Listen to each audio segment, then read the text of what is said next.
शांति। प्यारे बाबा ने कल याद कराया कि आपका जीवन मैं हीरे जैसा बनाने आया हूँ, यानी आपके जीवन को इतना वैल्यूबल बनाने आया हूँ जो लोग फील करें कि ये है तो हमें अच्छा लगता है, हमें छत्र छाया लगती है। तो इसलिए बाबा ने कहा लेकिन वो हीरा बनने के लिए भी आपको मुझे ही याद करना है। जो राजयोग सीखेंगे वो स्वर्ग में ज़रूर जाएंगे, लेकिन ऊंचा पिता हमारे लिए चाहते हैं कि वहाँ भी हम हाई पोजीशन में रहें। तो उसके लिए बाबा ने कहा कि इतना जो आपको सब संबंधी दुखी करते हैं या आप दुखी होते हो, बस उनकी याद बुद्धि से उनको निकालना है। छोड़ने के लिए कभी बाबा नहीं कहते हैं। दुनिया छोड़ देती है लेकिन बुद्धि में रखे रहती है। भगवान कहते छोड़ना कभी नहीं है, जहाँ से पकड़ करके दुख हो रहा है वहाँ से छोड़ना है। तो मन बुद्धि को दुख होता है उसको छोड़ देना है। कल का गीत था रात गवाई सो के दिवस गवाया खा के। कल बाबा ने कहा सब कुछ समर्पण कर दो, मैं कहीं ले जाने वाला नहीं हूँ। फिर ट्रस्टी बन करके आप ही को उसको संभालना है। ऐसा फूल बन जाए जो फूलों की दुनिया के अधिकारी बन जाए। और याद से कमाई हो जाती ऐसा तो कभी नहीं सुना। यहाँ तो सिर्फ भगवान को याद करना है। साथ साथ में बाबा ने विशेष याद कराया कि पावरफुल आत्मा बनना है अगर, तो पावरफुल आत्मा बनने के लिए भी क्या करना पड़ेगा? एकांत और साथ साथ में रमणीकता। और इसलिए वरदान में भी कहा था जिसका बाबा ही संसार है वो दूसरे किसी संसार में क्यों जाएगा।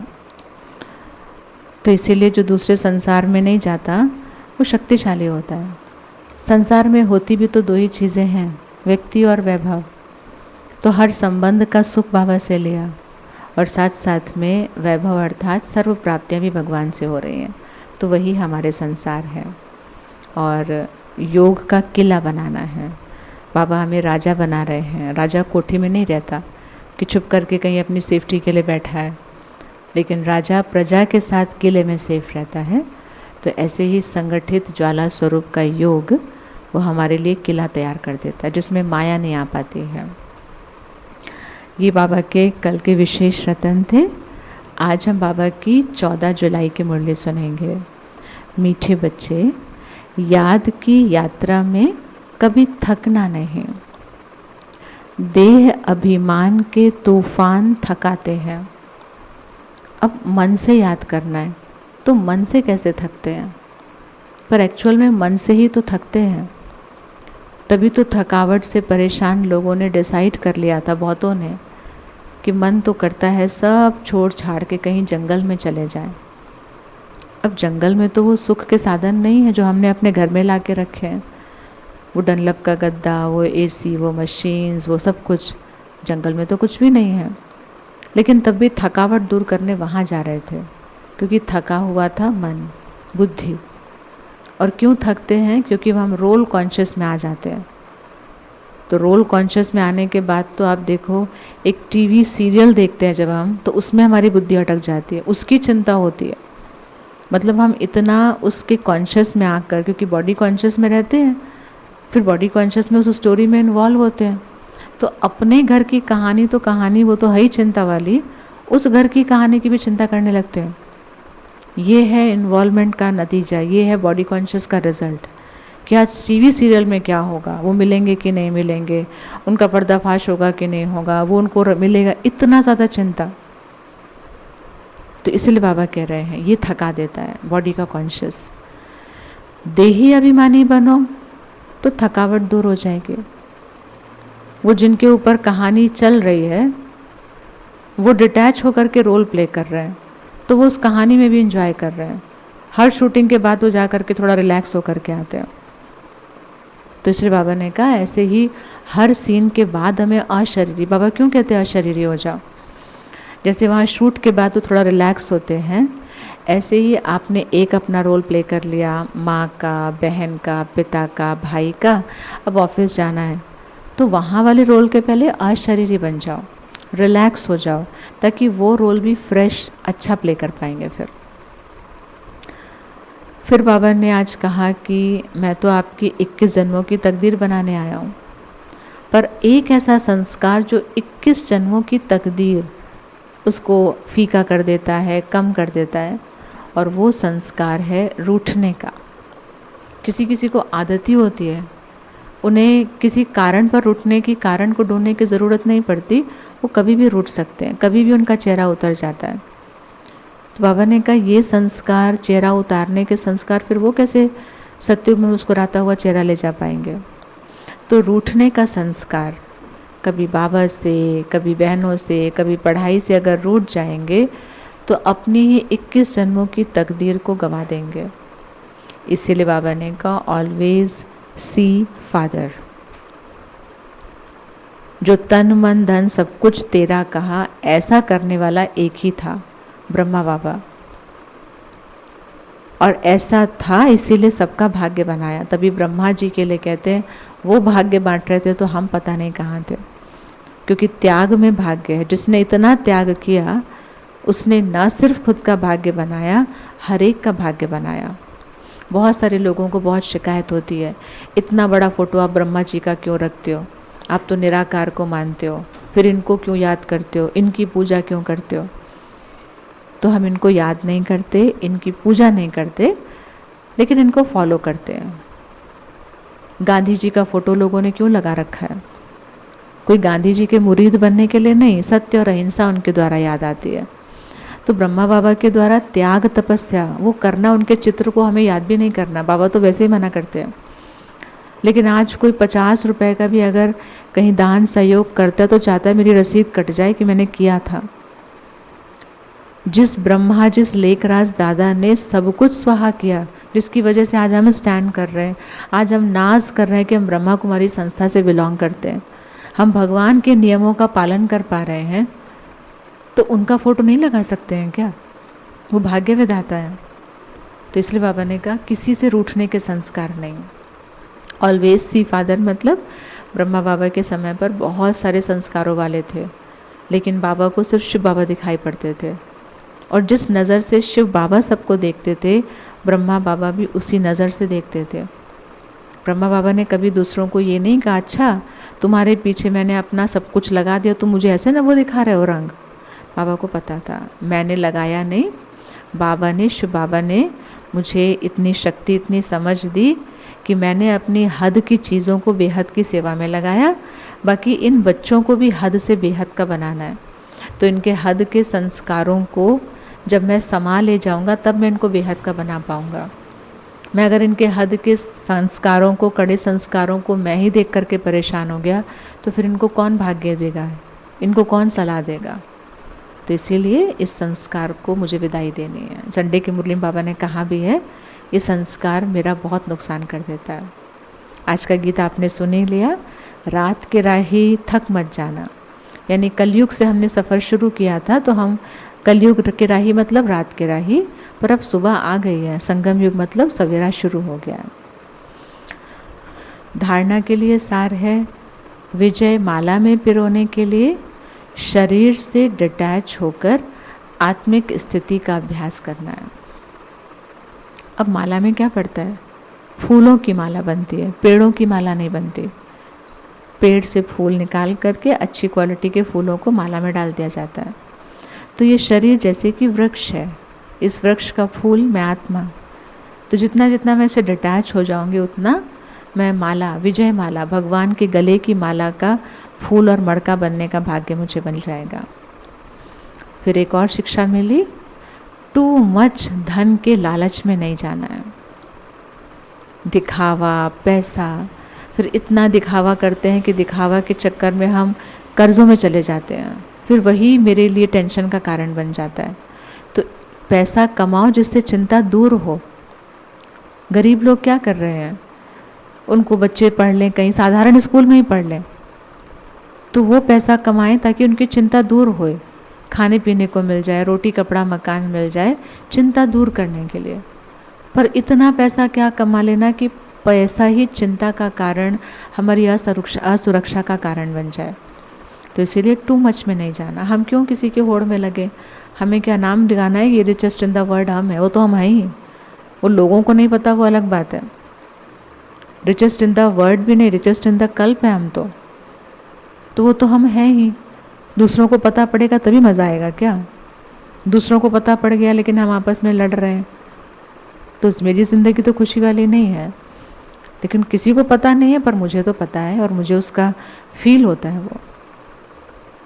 आज का वरदान है, मालिकपन की स्मृति द्वारा हाईएस्ट अथॉरिटी का अनुभव करने वाले कंबाइंड स्वरूपधारी भाव। ये है जो भगवान से हमको मिल रहा है। इसमें एक भी चीज़ ना नकली है, ना टेम्परेरी है और ना दिखावा है। भगवान हमें हाईएस्ट अथॉरिटी पर रखना चाहते हैं। तरीका बता रहे हैं कौन सा। पहले अपने शरीर और आत्मा के कंबाइंड रूप को स्मृति में रखो। कंबाइंड मतलब दो हैं, यानी मैं शरीर नहीं हूँ, शरीर को चलाने वाली आत्मा। और मैं सिर्फ आत्मा भी नहीं हूँ, क्योंकि मुझे इस शरीर के द्वारा 10 स्टाफ शरीर से मिले हैं, 3 मेरे पास ही हैं। मन बुद्धि संस्कार सूक्ष्म स्टाफ और ये स्थूल स्टाफ। मालिकपन की स्मृति स्वयं को हाईएस्ट अथॉरिटी का अनुभव कराएगी। 13 नौकर चाकर तो दिन भर मेरे पीछे घूमते हैं। दूसरा, बाबा के साथ मैं कंबाइंड, इस स्मृति से विघ्नों को अथॉरिटी से भगा देंगे। आपको पता है मैं किसकी बच्ची हूँ, मेरे साथ कौन रहता है, तो मेरे में भगवान दिख जाएगा तो विघ्न वैसे ही चले जाएंगे। तो ये अथॉरिटी हमारी है। स्लोगन है, विस्तार को बहुत लंबा चौड़ा, उसको सेकंड में समाकर ज्ञान के सार का अनुभव करो और कराओ। ये हुआ वो हुआ, उन्होंने ऐसा किया, अरे रोल था वो सारा, फिर एक्टिंग कर रहा था, तो रोल ये सार हो गया। और सार क्या है? मैं सुख स्वरूप आत्मा हूँ, मैं भरी हुई आत्मा हूँ, मेरे पिता सर्वशक्तिमान 1000 भुजाओं वाले भगवान हैं, ये सार है। अव्यक्त इशारे में पाप कटेश्वर, पाप हरनी बनना है, और वो तब बन सकते हैं जब याद ज्वाला स्वरूप होगी। ऐसी याद से अनेक आत्माओं की निर्बलता दूर होगी। इसीलिए हर सेकंड, हर सांस आप कंबाइन होकर रहो। कोई भी समय साधारण याद ना हो। कुछ चीज़ पकानी है, तेज आंच पर किसी ने गैस धीमी कर दी तो खबर ली जाती किसने इस गैस को धीमी कर दिया, इसको तेज आंच पर रखना है। ऐसे ही पाप काटने के लिए, पाप कटेश्वर, पाप हरनी बनने के लिए हमारी याद की लगन, वो अगन बढ़ती चली जाए। ये है आज के प्यारे बाबा के विशेष रतन। तो पहली बात बाबा ने कह दी, इस याद की यात्रा में कभी थकना नहीं। बॉडी कॉन्शियस आता है तब भारी हो जाते हो, थक जाते हो। आत्मिक स्थिति में आ जाओ, फिर से थकावट दूर हो जाएगी। फिर दूसरी बात, रूठना नहीं तो बहुत जन्मों की तकदीर रूठ जाएगी। गीत रात के राही, थक मत जाना। चौथी बात, विजय माला में आने के लिए शरीर से डिटैच होने का अभ्यास। फिर पांचवी बात, टू मच धन के लालच में नहीं जाना। इतना धन कमाना है कि चिंताएं दूर हों, इतना धन नहीं कमाना है कि चिंता, असुरक्षा, भय और आ जाए। फिर छठा रतन, 2 कंबाइंड स्वरूप। मैं आत्मा रचयिता, शरीर रचना, तो हाईएस्ट अथॉरिटी फील करेंगे, और मैं और बाबा कंबाइंड तो बड़ी अथॉरिटी से विघ्नों को हटा पाएंगे। फिर 7वीं बात, विस्तार को सेकंड में समाकर ज्ञान के सार स्वरूप में स्थित हो जाओ। और 8वां रतन, पाप कटेश्वर, पाप हरने के लिए ज्वाला स्वरूप याद। दूसरों के पाप भी हमें ही काटने होंगे, उनको नहीं। उनको तो, हमें तो इतनी टेंशन है ना, हम तो कुछ सुन ही नहीं सकते, तो उनके पाप हरने का भी काम हमें ही करना होगा, क्योंकि हम बड़े हैं। तो फटाफट फिर से याद कर लेते हैं। पहले में थकना नहीं है, दूसरे में रूठना नहीं है, गीत रात के राही। चौथी बात, विजय माला। 5वीं बात, टू मच धन के लालच में नहीं जाना है। 6ठी बात, कंबाइंड स्वरूप। 7वीं बात, विस्तार को सार में। और 8वीं बात, पाप कटेश्वर, पाप हरने। ओम शांति। मस्तक सिंहासन पर बैठी मैं तेजस्वी आत्मा, तपस्वी आत्मा, एक बाबा, दूसरा न कोई।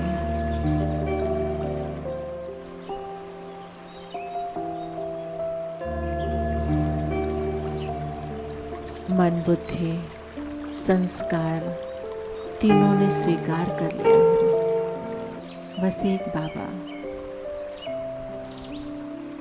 मुझ सितारे में समाई बाबा की याद मेरे रूप को और तेजस्वी बना रही है। अपनी इसी शक्ति द्वारा मैं विश्व की असंख्य आत्माओं को सूक्ष्म रूप से उड़ा के ले चल रही हूँ सर्वशक्तिमान भगवान के सन्मुख।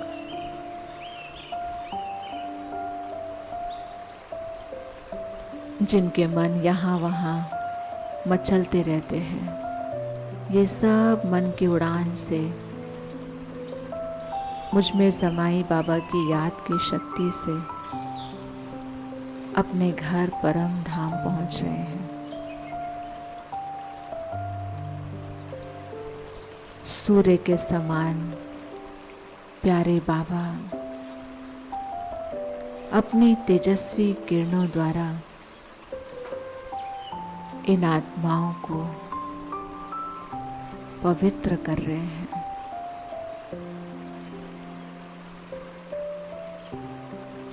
असंख्य चैतन्य सितारे एक परम सितारे के सन्मुख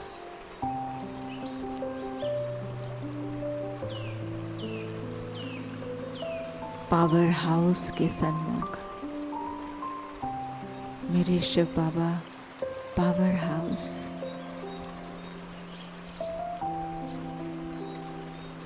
उनकी करंट भरी किरणें हर आत्मा के पापों को करंट से दग्ध कर रही हैं।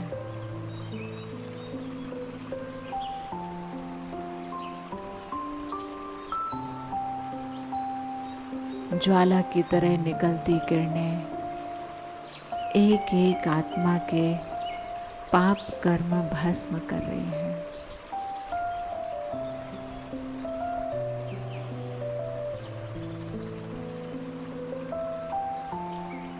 मुझे पाप कटेश्वर पाप हरनी का टाइटल देने वाले सबके पाप कटेश्वर के सन्मुख मैं भाग्यशाली आत्मा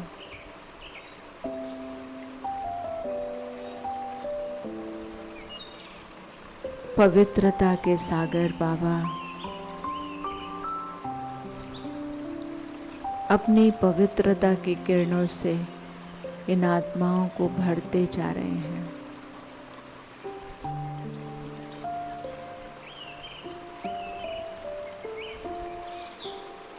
इस पल भर के पवित्रता के अनुभव में यह आत्माएं आनंद का अनुभव कर रही हैं।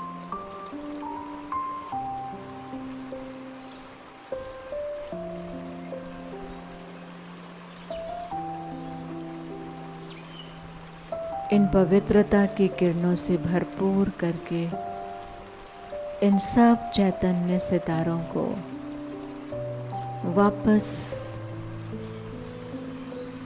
पंच तत्वों की दुनिया में भेज दिया है।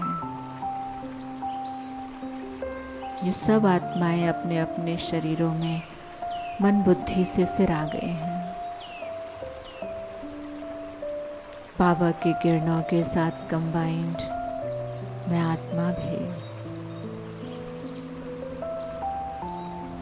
संगम युग के भाग्यशाली शरीर में प्रवेश कर गई हूँ।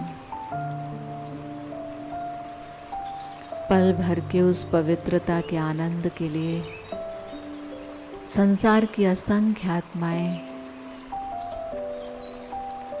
बाबा के हर सेंटर पर पहुंच रही हैं। बाबा के घरों को ढूंढ रही हैं और बाबा के घर पहुंचते ही सबको शांति पवित्रता का करंट मिल रहा है। सबके दिल से निकल रहा है। ओहो प्रभु,